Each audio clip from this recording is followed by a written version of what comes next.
Hello, hello, hello. Happy Thursday. And welcome to Theme and Thesis Statements. I see people are out there. Are you actually out there? Is it just a ruse? Are you holding your place so I have attendees? In which case, thanks.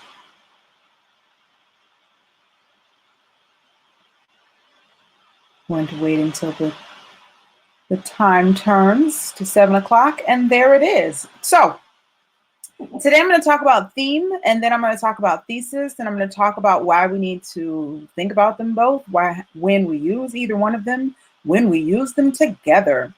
So I'm talking very broadly about both theme and thesis tonight. We're going to use a poem, but pretty much everything applies to poem or prose tonight, and then a little bit to the literary argument. So it's a very versatile lesson. So first, I need to find my screen. There it is. You know what it is. Think Fiveable at Think Fiveable at Think Fiveable at Think Fiveable. Yeah. Twitter, Insta Twitter, Twitter, Insta YouTube, and Ugram. All of it. Everything that you can think of. Hello, Rebecca. Everything that you can think of that connects you to people that maybe you've never seen before, but admire what they do. Fiveable is there. And if you're not following Fiveable, what are you doing? So again, yes, today I'm going to talk about theme and thesis. Just hello, Selena. Just a couple things coming up that you might be interested in on October 3rd, which is next Thursday. Laura Walton is going to be talking about defending a claim. So that'll be diving into those evidence and commentary points that everybody wants to earn. And then Jessica Sanders is going to talk about how to read a poem on October 10th. So those are two student streams that are coming up. There are a couple teacher things coming up too. Tell your teachers, we're going to have a forum. We're going to have a good time. So those are a couple things that are going to happen. Maybe some things, we all talk about the same things. It's just little pieces of the AP Lit puzzle. So today I'm going to intro, which is what I pretty much just did. I'm going to talk about analyzing a text for theme. We're going to talk about writing a theme statement. Then we're going to talk about responding to a prompt and creating a thesis statement, which is kind of sort of the same thing. And so now we have this new point for a thesis. So we definitely want you to have as many tools in your toolbox about creating a thesis statement as possible. So that's what we're going to do. And in the middle, we're going to read a poem together. That'll be awesome. And talk about the theme and create a thesis. And then it'll be time to, I don't know, go to bed or, go to the next stream, perhaps. So the first thing is, when do I need to know themes? So basically, like, what words will I see on the test that are going to imply to me that it's time to think about themes? So meaning the work as a whole, you've probably heard that repeatedly already from your teacher. Anytime somebody responds to, hi, I know Julia. Anytime anytime the prompt is talking about a larger meaning or a deeper meaning, they might still use those words. And really all the time, really, if you haven't been told something more specific to be thinking about, you're looking for theme.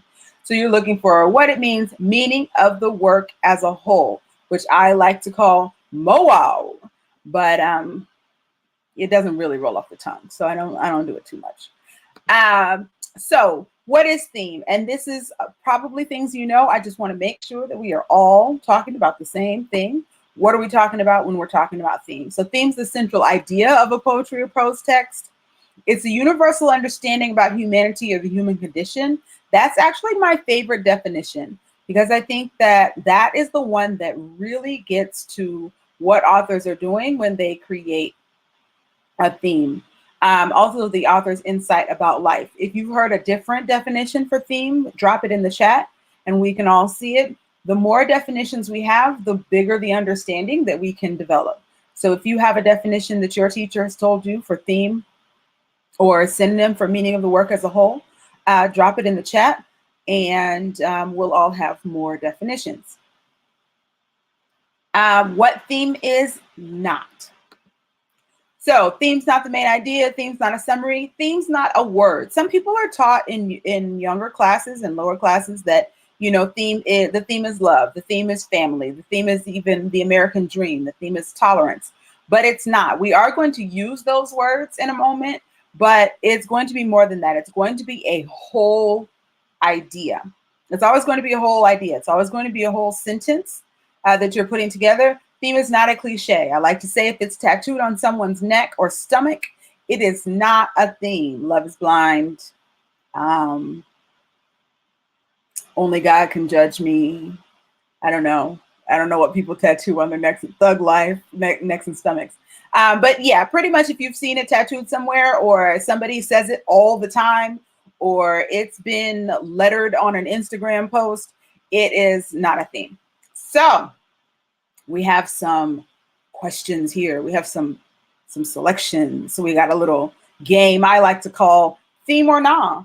So is this a theme? Give me a thumbs up in the chat if it's a theme. Give me a thumbs down if it's not, according to the definitions, according to what the list of what it's not, according to what your teacher has told you, according to what you've ever learned, right? So here we go. Everybody ready? Yay! Thank you. This is, you cannot, if you haven't tried to stream, you cannot imagine how crazy it is to talk to silence. So thank you. All right, so here we go. Family over everything. Thumbs up if it's a theme. Thumbs down if it's not.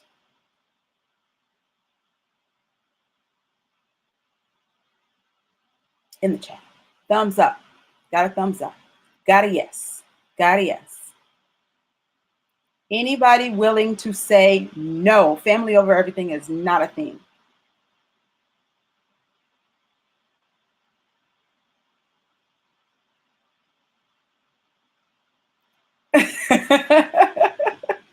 Right. Oh, wait, is it? So here's why I'm going to say that it's not quite. And that is because a theme is a whole thought. So it's a whole sentence, right? Like a complete sentence, like a subject and a predicate, subject and verb, however you put sentences together. So family over everything doesn't say anything, right? It doesn't say enough. Also, I know quite a few people. I don't know them. I don't know them personally. I don't hang out with them, but I have seen lots of people with family over everything as a tattoo on their neck or stomach. This is the rule. This is the rule. I didn't make it up. I did make it up. Okay. Sometimes it's necessary to leave people behind. Theme. They'll be scared now. Is it a whole thought? Is it a message about life? Is it something that people are going to experience? Yes. Yes. Yes. Yes. So see the difference, right? So this is an idea that everybody can dive into. Sometimes it's necessary to leave people behind. You might add to that, you know, in order to move forward. Sometimes it's necessary to leave people behind when they have, you know, shown you that they are out to hurt you only. Sometimes it's necessary to leave people behind when you realize their true selves, right? So this is the idea. So if we went back and we were trying to strengthen the first one, we would have a whole sentence like family is more important than anything else. We might even add, you know, especially in times of need, right? Light versus dark. Theme? No, right? We get it. See how? Yes. No. No. No. Thumbs down. Absolutely. Thank you. So we get that. It's clearly not a whole idea. It's not even a statement, right? That light versus dark is an idea that we might want to explore. We might, if we see light and dark in a text, then we probably want to think about what that's telling us about humanity. Somebody might represent light. Someone might represent dark, right? And the last one, theme or nah, up or down. Is it a theme? A boy learns about being an adult by learning to box.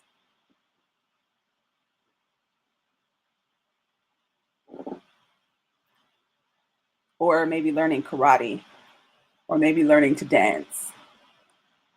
Any movie you've enjoyed as a teenager or that I enjoyed as a young child? Karate Kid. What's the Julia Stiles movie? I keep wanting to say So You Think You Can Dance, but that's not it. Step Up, right? No, not a theme, because it is a summary. So this boy learning about being an adult by learning to box, we can't necessarily, right, attach ourselves to that. We don't say this is something that happens in all of humanity. You learn how to box, you learn about being an adult. But it is a cliched idea that a lot of people use, right? So like I said, you know, it could be learning karate, it could be learning to dance, it could be, I don't know, learning to read. It could be learning to discuss. All the movies, right? There's some variation on this idea, but it's a summary. So great. Yay, everybody gets a gold star. All right, so we're going to look at a poem in a moment and think about how do you get there? So if we know that a theme is what we're trying to find, and we're almost always trying to find it, it's almost always what we're looking for, especially if we haven't been given a more specific prompt. What are we looking for? What helps you get there? So pretty much everything that we talk about in English class, back to 5th grade. Literary devices are going to help you get to theme once you figure out what they mean or why they're used.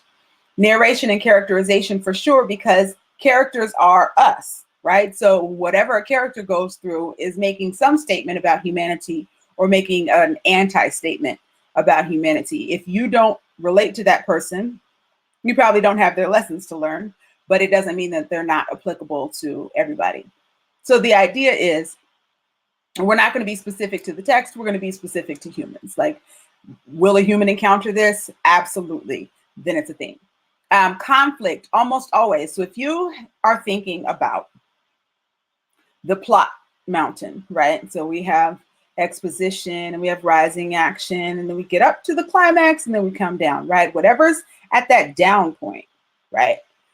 Whatever happens, if you can take that and apply it to anyone, then that's probably going to be a theme. When you take the personal names and specific events out, then you probably have a theme.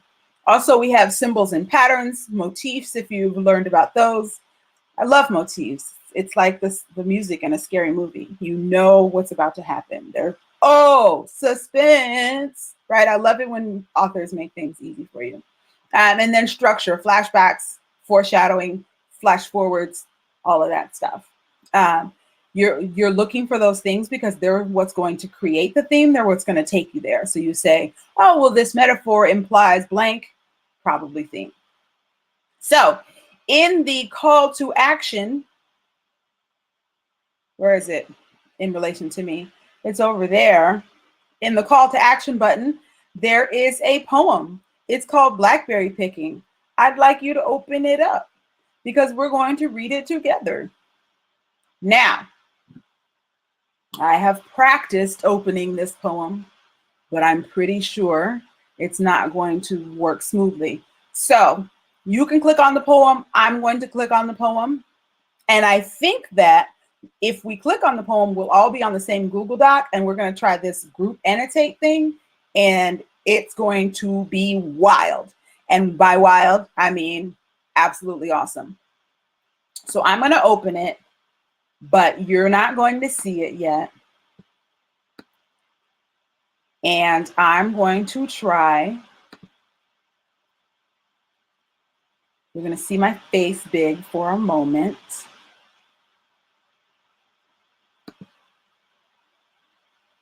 There I am. Hi. I'm going to go back away now. And there we go. Okay. There we all are. Yay, Google Docs. Who doesn't love a Google Doc? So I don't know if any of you remember, this is a complete side note. Welcome, Anonymous Skunk. When Google Docs first came out, they had commercials because I guess they were like, hey, people should know that this exists. And they had this whole meeting that was happening on a Google Doc. And all these people were typing in, and it was so cool. And everybody was like, oh my goodness, we have to do this Google Doc thing, because they were like creating a story or an ad or something, and people were deleting and people were typing. It was really awesome. It made Google Docs seem super cool. So we're going to make it that cool. We're going to ignore this prompt for a moment, and we're going to look at the poem Blackberry Picking by Seamus Heaney. This poem was used on an AP Lit poetry prompt long, long, long ago, but I love it, and I love blackberries, and so we're going to read it. So I'm going to read it out loud because nobody else can, right? If it were my class, I would definitely not, but I'm going to read it out loud because I'm the only one whose voice we can hear. So, Blackberry Picking by Seamus Heaney. Late August, before I read. While I'm reading, you are welcome to annotate with whatever you see. Make a comment, highlight something. You don't have to have it be some, super detailed annotation. You just want to draw attention to the things that you see. So we're looking for imagery, we're looking for devices, we're looking for how the story's told, we're looking for symbols, we're looking for all of those things, right? Because we're still talking about things. So we're trying to figure out what this Blackberry Picking is going to have to do with anybody's life. So it's going to be a free-for-all, and if you don't jump in, we'll go back and annotate. It'll be fine. But I do want you to feel free to point out anything that you see. And if you're pointing out the same thing as somebody else is pointing out, that's even better, right? We're all on the same page. So here we go. For the third time. Blackberry Picking by Seamus Heaney. Late August, given heavy rain and sun for a full week, the blackberries would ripen. At first, just one, a glossy purple clot, among others, red, green, hard as a knot. You ate that first one, and its flesh was sweet like thickened wine. Summer's blood was in it, leaving stains upon the tongue and lust for picking. Then red ones inked up, and that hunger sent us out with milk cans, pea tins, jam pots, where briars scratched and wet grass bleached our boots. Round hay fields, cornfields, and potato drills, we tricked and pecked until the cans were full, until the tinkling bottom had been covered with green ones, and on top big dark blobs burned like a plate of eyes. Our hands were peppered with thorn pricks, our palms sticky as blueberries. We hoarded the fresh berries in the byre, but when the bath was filled, we found a fur, a rat gray fungus glutting on our cash. The juice was stinking too. Once off the bush, the fruit fermented, the sweet flesh would turn sour. I always felt like crying. It wasn't fair that all the lovely canfuls smelt of rot. Each year, I hoped they'd keep, knew they would not. I'm going to give you a minute. Go back and highlight things that you couldn't get to. Go back and look at things that you saw before.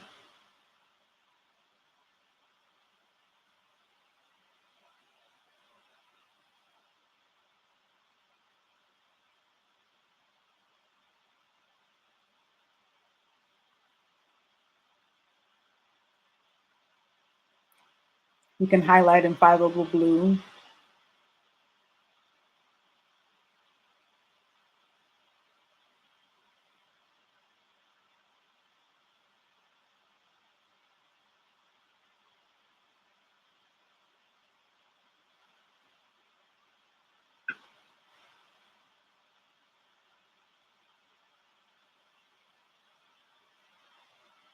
I love the names that Google Docs gives.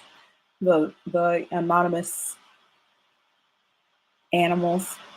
Somebody's a liger. That's awesome.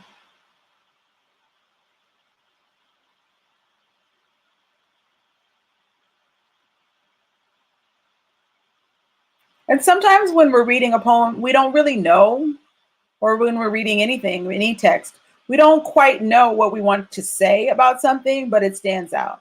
And that's something that really, I think, happens in this poem, is it's like, that resonates, right? It's like I want to go back and look at that, but I'm not really sure necessarily why. I maybe don't know what to call it, and that's fine, because sometimes it doesn't matter what it's called. What matters is what it's doing.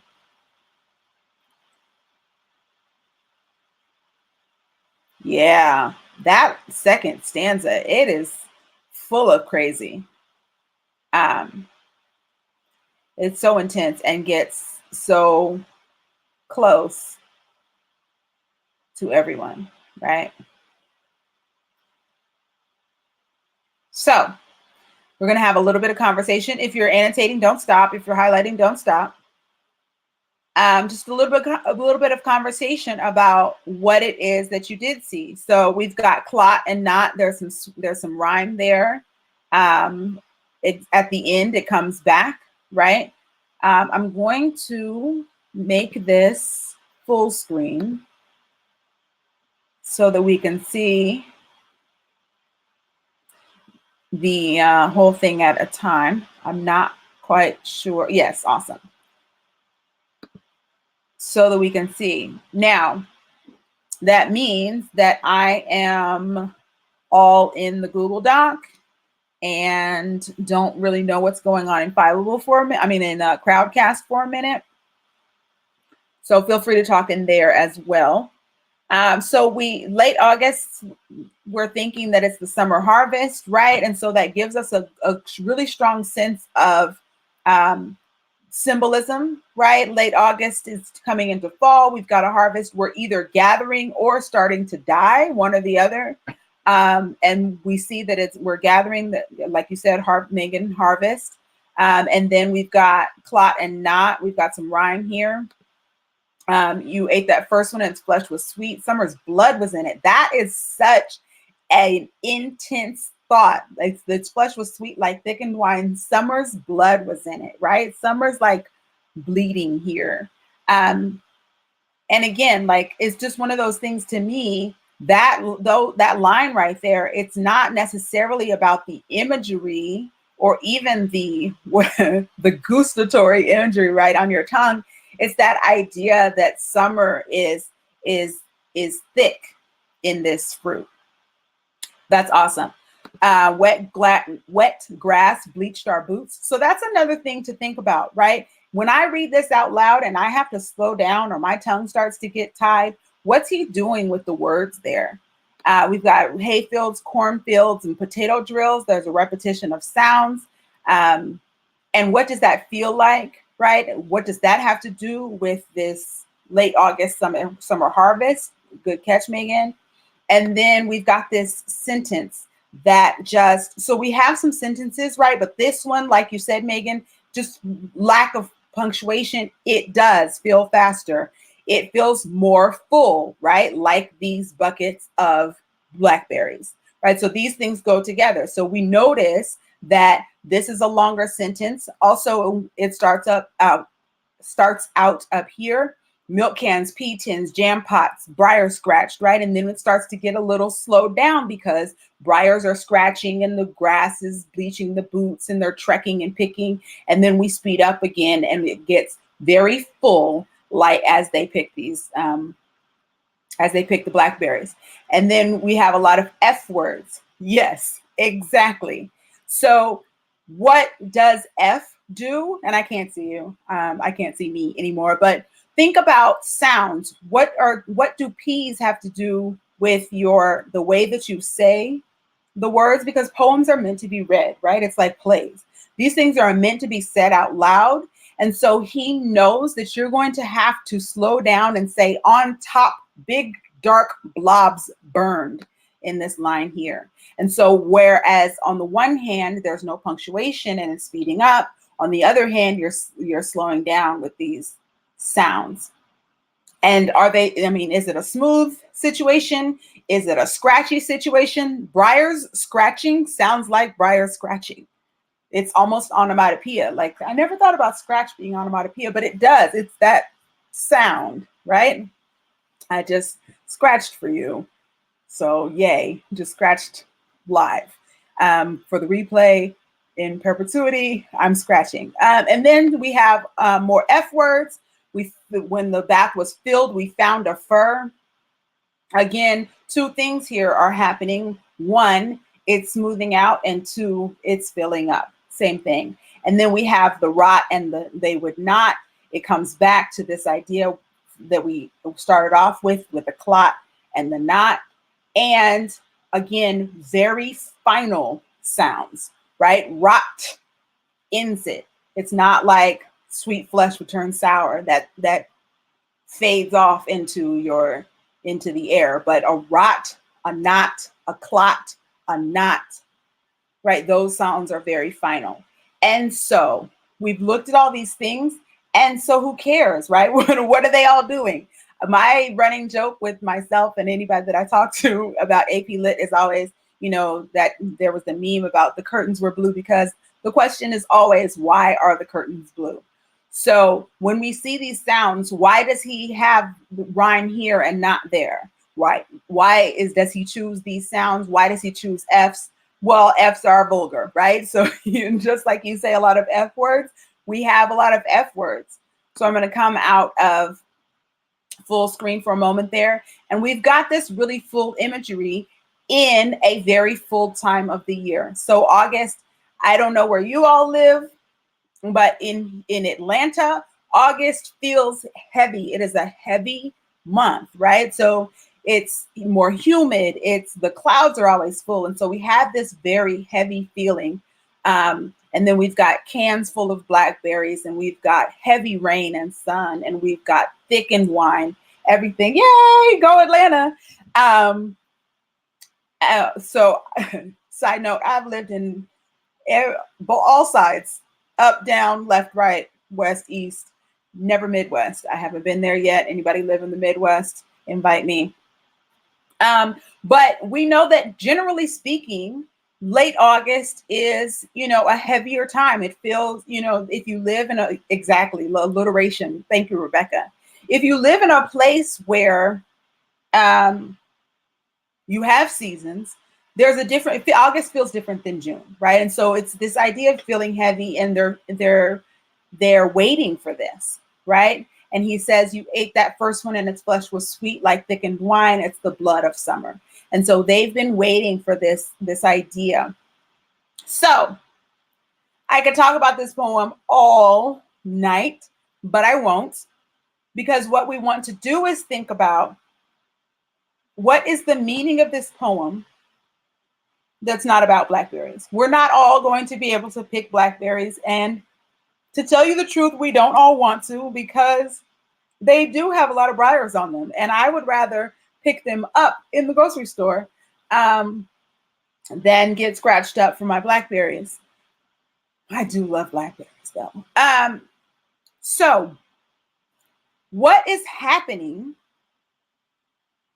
to this young speaker?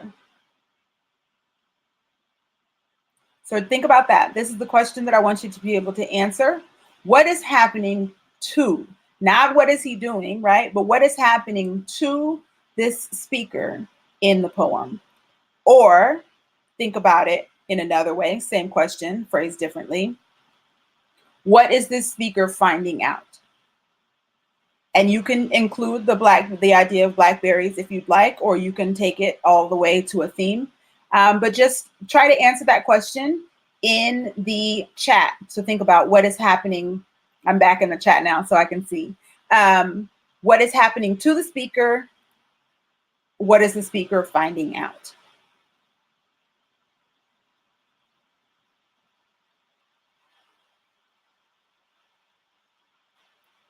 You know what I need is some music.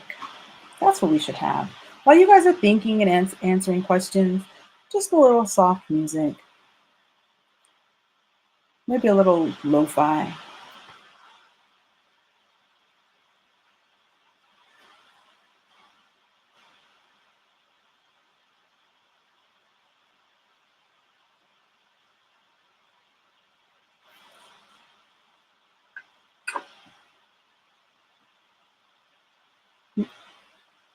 Nobody wants to say what's happening to the speaker? So you're still thinking. Thinking is good. There we go. There we go. Thank you, Megan. Speaker, yes, absolutely. Speaker is sad that sweet summer must come to an end. Absolutely. Because think about it, Megan, and everyone, right? If we're saying the speaker is sad that the sweet summer must come to an end, then the summer is symbolized by the blackberries, and then the end is symbolized by the rot, right? And that every year this happens, because does summer come to an end? Absolutely. Right. And so we're thinking, we look and we see that it happens in August, and we know that that's the end of summer. And so he's got a few different types of ends that are going on here. And so they're so excited to have these berries, and then they fill them all up. And then, yes, absolutely, Ana Julia. So we have a disappointment, right? Even though, yes, Martha, absolutely, summer can symbolize happiness. And so if it's the end of summer, then it's happiness fading away. We can look at it that way.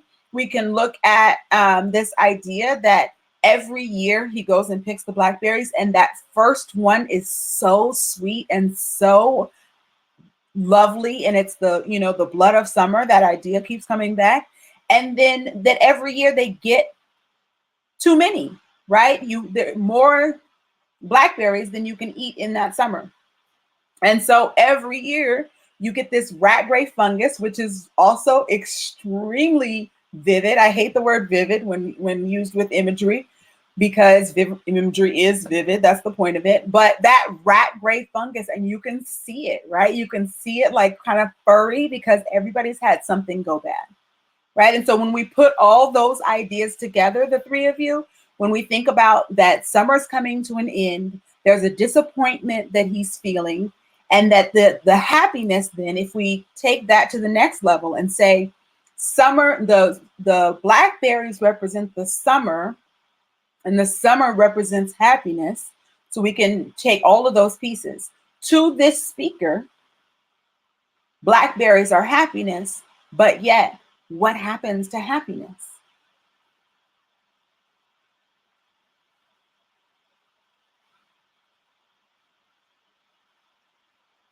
Exactly. Right. So, exactly. Thank you. Megan and Tiffany came in together for the win, right? It can't last. It can't last forever. Blackberries can't last forever. Summer can't last forever, right? Nothing gold can stay, if anybody's read The Outsiders. So, even though, exactly, right, Martha. So, if you say in this poem, the young man, I don't know why I call him a young man, because the poet is a man, but we'll make it a young woman. And why do I think that the speaker is young? Like, what's said in the poem that makes it seem like this is a younger person?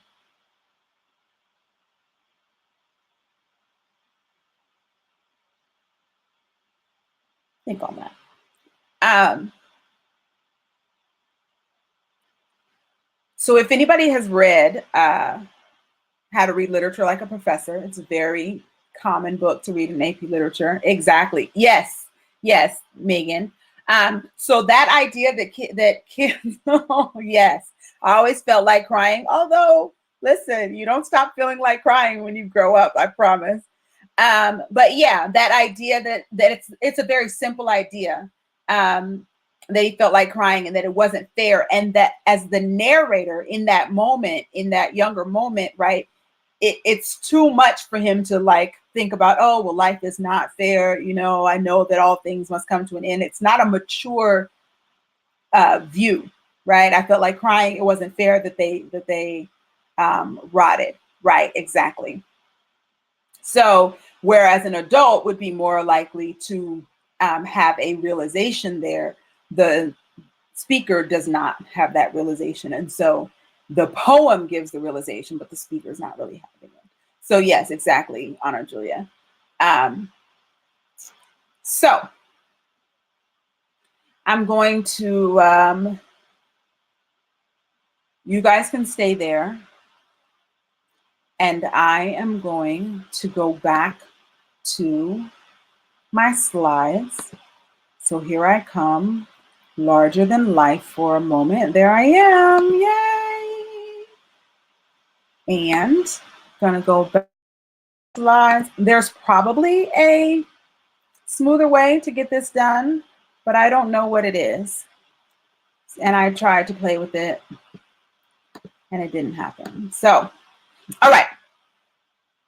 So we've got all our highlights, right? I hope that you guys can still look at it, that you still have it open. And we've come to this idea. Like, we have a pretty strong idea. We're going to try to phrase it in a way that is analytical, right? We're going to use all of our sound smarts to create this theme. So I'm going to give you a little template that you can hold on to. And I like it because it takes the steps pretty slowly to get to theme. All right. That's what I want. Okay, so we have this, I call it a thematic statement. And you can use it on your way to a thesis. You can use it just to write yourself into a theme. I find it very helpful. And so the idea is, the more pieces that you have, the more full your theme is. And so this first sentence is very straightforward. And it's going to have you thinking about whatever big topic you pulled from your text. So in this case, we're going to use, well, you can choose. I'm going to give you some options based on your conversation that happened in the chat. So the genre title by author, get all of that out of the way, is about, and you're going to choose an abstract topic. You're going to choose this big idea, right? And it doesn't have to be a lot of words, because it's not the theme yet. It's going to get you to the theme. And so you're deciding in a word or two, what is this poem about, right? So what do the blackberries mean? What does the rock mean? Like, think about it that way, and that we've already done. And so then you're going to think about what is told to us by the author about that topic. So we looked at summer, which is an abstract topic, technically, but we looked at happiness. We looked at disappointment. And so you can choose any of those. You can vote in the chat if we want to say that it's about happiness, about summer, about disappointment. One or two words that you would say, this poem is about blank, and it's an abstract topic as opposed to a summary. Happiness, okay. Got to vote for happiness.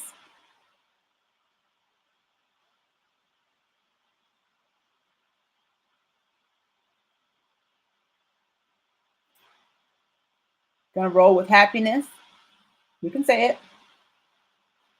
We can do it. Okay. All right.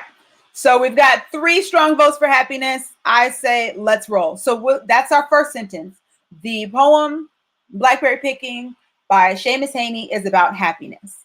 And so then we're thinking, what is it that it tells us about happiness? Well, we've already talked about that happiness must come to an end when what, right? Unless what. And so we're just trying to create, the reason that there's a qualifying focus is what I like to call it, is because we don't want to assume that themes are absolute, right? What we want to say is that in the context of not necessarily just the context of the poem, but that in the context of this kind of environment, this is what happens, right? So happiness comes to an end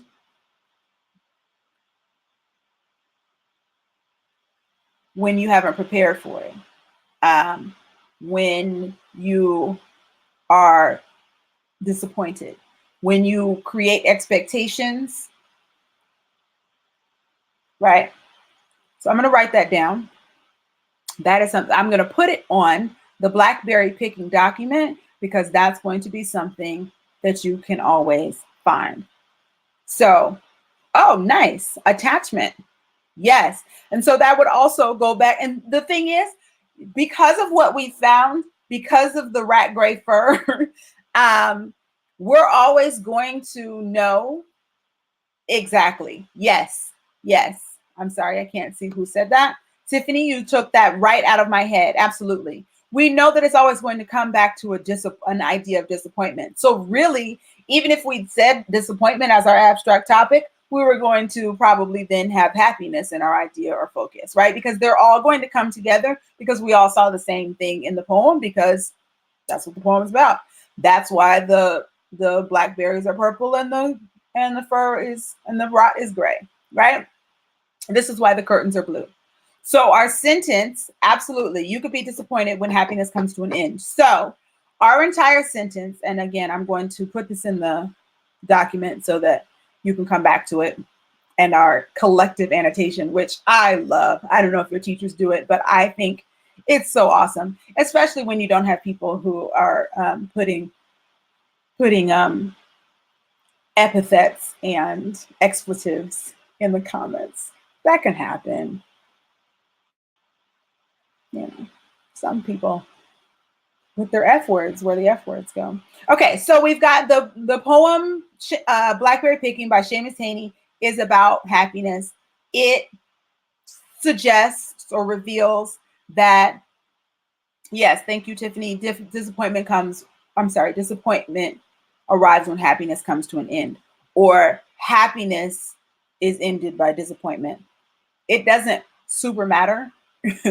I'm going to put words to it, but right, the idea is that we've all figured out that if we were going to write this essay, then we're going to talk about the blackberries and the picking of the blackberries and the expectation, yes, of blackberries, because we know that in real life, the higher your expectations, the higher the risk for disappointment, right? So he's really excited about the blackberries, so excited to go get them, bucket full of blackberries, and then that comes to an end. Okay. So now we've talked about theme. We hit on the theme. We have this format for theme, but we're not always looking for theme. So really, I'm sorry. Oh, well, here was a sample that you can look at if you ever want to look at the slides. But I think we made such a good sample that we didn't even need that one. So we're going to skip over to a thesis. So the reason that I wanted to make these distinctions is because your teacher might not, but I say thematic statement often, but I also say thesis statement. And so it's important to know that they might work together, but they're not the same thing. So theme is always going to be trying to get to that core of humanity, that human condition statement that the author is giving about life. Oh, good question. Rebecca, I'm going to get to that in a minute. That big idea about life that the text is giving, but that a thesis is going to be far more specific to a prompt. So a thesis is usually a response to a prompt, but it's always the argument that you are making about the text. So the theme is the argument that the author is making about life, whereas a thesis is the argument that you are making about the text. And so in APville, that's where we all live, it's responding to the prompt. Some people say that AP stands for answer the prompt. And that's what you want to do in your thesis. Okay, so thank you for all these questions. And I'm going to try to answer them in order. As long as the idea is that your thesis, if you have a prompt, your thesis is going to give all the answers. So last week, if you watched Laura, she talked about how to set up that thesis so that how to deconstruct the prompt so that you know the big questions and the little questions. And so all the overview, right? Your thesis is the preview, not the long preview that you see when you go to the movie, but the 30-second preview that you see that makes you want to know more. And so you're going to lay it out there, especially now with this rubric that gives you a point for the thesis. The reader wants to know that you know what you're about to say. So Rebecca, a thesis is going to be about a sentence. It might be a fairly long sentence, depending on how much you're going to say, obviously, how you're going to structure what you're going to say, and how much is asked of you in the prompt. So some prompts are like about theme, right? But there's always going to be a way to get to the theme. And so if you answer, so for example, how does a pivotal moment contribute to the meaning of the work as a whole?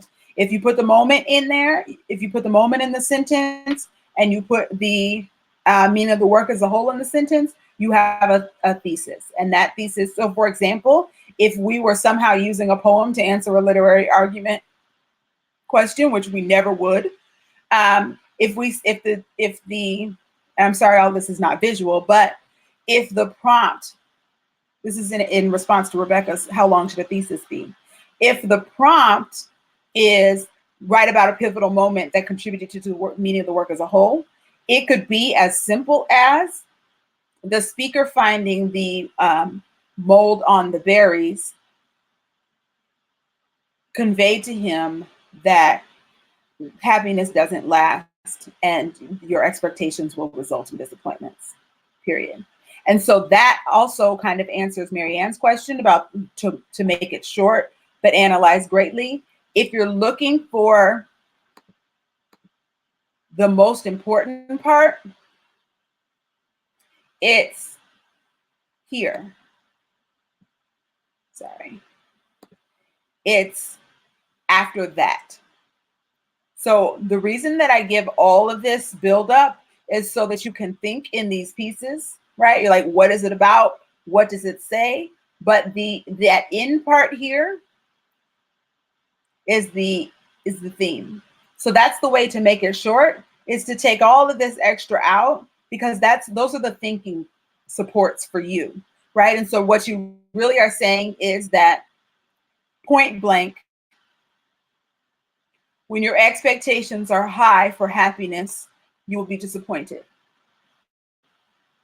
Period. So I hope that answered Rebecca's question and Marianne's question. Unless you're prepared for both positive and negative results, but also part of the previous. Yes.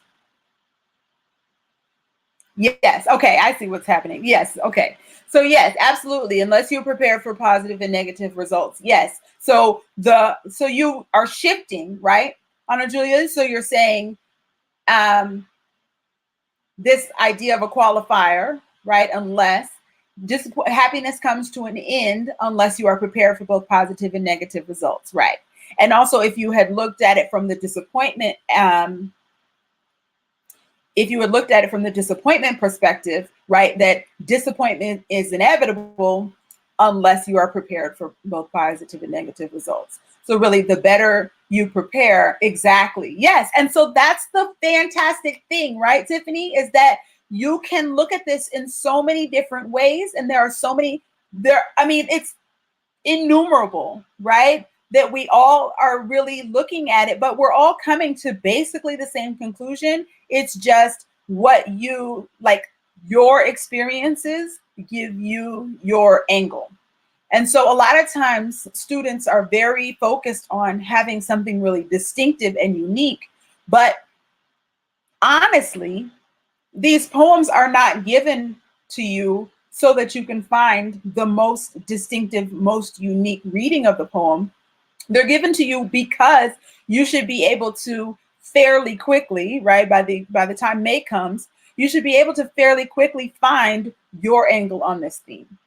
And so you don't want to spend time thinking, well, everybody's going to say that, happiness comes to an end. Everybody's going to say that expectation creates disappointment. I don't want to say that. Yes, absolutely. Say it. Say it, and say it well, and get your thesis point, and then support it well with clot and rot and not, right? And then you've got an essay and you're done. And you're like, whoa, how did I do that? Because you were ready to, and because you were coming in with the expectation, right? That the higher the expectation, the higher the risk of disappointment. And so you want to come in with a very solid expectation that this is a poem that you can read and write about, because it is. Okay, so before my time is up, I got so excited about blackberries and theses Oh, that's a bad title. Sorry. So, thesis. So the difference between theme and thesis is that thesis is going to answer the prompt, and depending on what the prompt is asking for, it might be related to theme and it might not. So this is the prompt that went with that poem. So it was a poetry prompt. And so read the following poem carefully, paying particular attention to the physical intensity of the language, right? And so that right there gives you far more direction than I did for theme. So now you know that you're paying attention to the physical intensity of the language, and now you're looking at something completely different. Now you're looking at Summer's blood differently. Now you're looking at Briar Scratch differently, because we're thinking about how he talks about the physical. Then write a well-organized essay in which you explain how the poet conveys not just a literal description of picking blackberries, but a deeper understanding of the whole experience, which really is theme. You may wish to include analysis of such elements as diction, as diction, imagery, metaphor, rhyme, rhythm, and form. So again, if you've talked at all about these prompts, you know that there's a very strong likelihood that they will give you elements to look at, and that you can know these elements are in the poem. But you don't have to write about them all. You wouldn't want to write about 6 different literary elements in your essay in 40 minutes, because that would not give you a strong essay. It would give you a very popcorn essay. That's a technical literature term, by the way.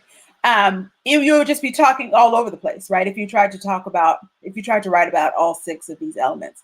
So you're reading this before you read the poem, obviously, in, APville, and you're looking for physical intensity, and you're looking for how the physical intensity is displayed through any of these elements, and how that shows a deeper understanding of the whole experience. Because you know that blackberries are not just going to be blackberries, and so you're looking specifically for what the blackberries are.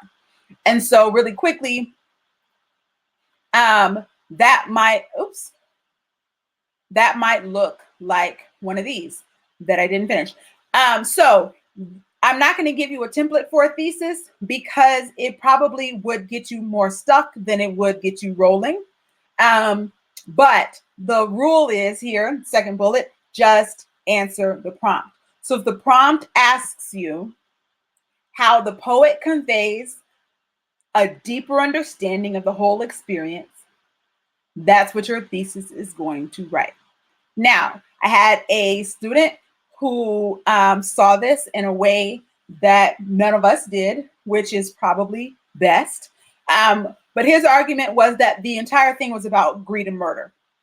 That the rot was actually about, okay, so there we go, Tiffany. So that the rot was, dying, right? And so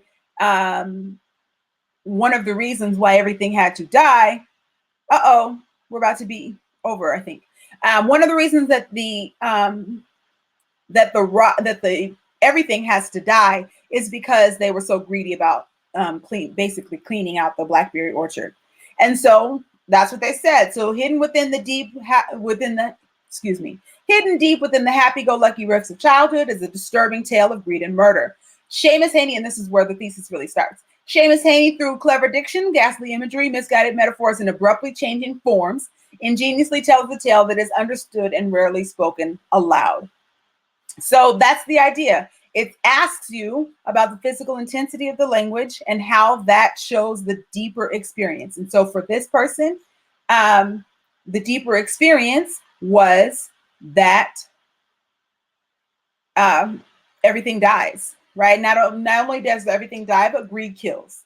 And so these happy-go-lucky kids that felt like it was unfair. And so it's arguable, right, that this is a little bit off kilter, because it's hard to wrap in that it wasn't fair idea, because when you are accusing someone of murder, then they usually don't step back and say, it's not fair that that thing is dead. But As far as answering the prompt, it absolutely does. And this person was prepared to defend it. And so that's what you want to do. You want to make sure that everything they've asked you to do, all of the big and little questions from the prompt, are answered in your thesis. And so it's 7:54. And so we want to wrap up. Are there any other questions that anybody has about thesis, about theme, about Blackberries, about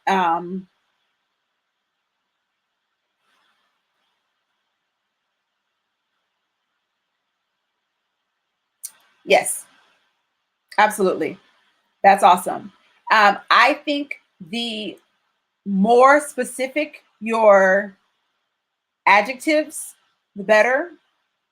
Just because, not like metaphor necessarily, but like instead of calling the imagery intense, like to try to give it a name related to what it's doing. So like here, the person said ghastly. I was starting to say seasonal, right? Because we have this summer idea, because it helps you. Absolutely, Rebecca. I'm sorry. So Tiffany, end of thought.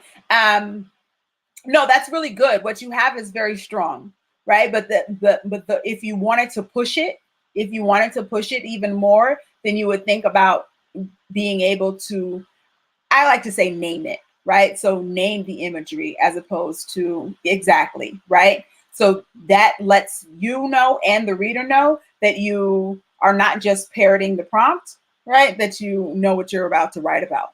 That was poorly phrased, but that you have a strong analysis of the text that's going to lend itself to evidence and commentary. That's really what it's saying. Can you have a good thesis with only 2 literary devices? Absolutely, you can, Rebecca. As a matter of fact, so that's a whole stream by itself, but you don't want to have too many because, like I said about the 6, right, you're going to not be able to support any of them very strongly. You're going to, if you have 4, 5, 6, even maybe 3 or 4, you're going to spend time touching on all of them as opposed to analyzing the strong ones that you can do well. And remember that this is a rough draft because you don't have time to, you have time to proofread, right? But you don't have time to give it a deep edit and talk to someone about what it is you're saying and whether or not you're saying it well. And so you do want to go in and you would rather write about a few things well than write about quite a few things shallowly. So absolutely you can. And absolutely, yes, quality over quantity. And so if you have one solid paragraph, if you have an excellent paragraph, right, that's still going to be able to get you evidence and commentary points because you have put so much analysis in it. So thank you so much. We had all ladies contributing today, if I can make some assumptions. And so it was a really good time. Thank you so much for annotating with me and figuring out this thesis statement. That document is always going to be available in these slides, as you know, I'm sure can be checked in at any time. And I'm going to just type up our collective theme statement on the document so that anytime you or anybody watching this replay wants to come back and look and see what a theme statement sounds like when 8 great people put it together, it'll be there. So thank you so much for coming, and I'll see you next time here in AP Lit Streamland. Good night.